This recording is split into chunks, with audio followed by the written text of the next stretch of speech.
So இந்த form லேண்டை வந்து நான் பயிர் போடுவாங்கல்ல, விதை போடுவாங்கல்ல, அதுலேருந்து நான் நோட் பண்ணி பார்த்துட்ருக்கேன். ஸோ விதை போட்டாங்க, அப்புறம் அந்த பயிர் முதல்ல முளைச்சி வந்துச்சு, அதெல்லாம் வேறு ஒரு இடத்துல இருந்தது. அப்புறம் அந்த நாற்றெல்லாம் எடுத்துகிட்டு வந்து கம்ப்ளீட்டாக மேனுவலாக இந்த மொத்த வயல்லையும் இப்படி ஒருத்தராக நின்று நட்டுனாங்க.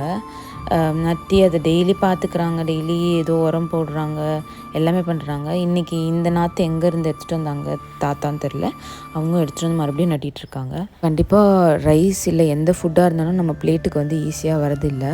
இந்த ப்ராசஸ்க்கே இப்போது கிட்டத்தட்ட 2 months ஆகிடுச்சு. இன்னும் எவ்வளோ நாள் ஆக போகுதுன்னு நம்ம பார்க்கலாம். அண்டு நான் இப்போ என்ன பண்ண ஆரம்பிச்சிருக்கேன் அப்படின்னா, நான் கம்மியான குவான்டிட்டி தான் ரைஸ் குக் பண்ணுறேன், எக்ஸ்ட்ரா ரைஸ்லாம் குக் பண்ணுறதில்ல.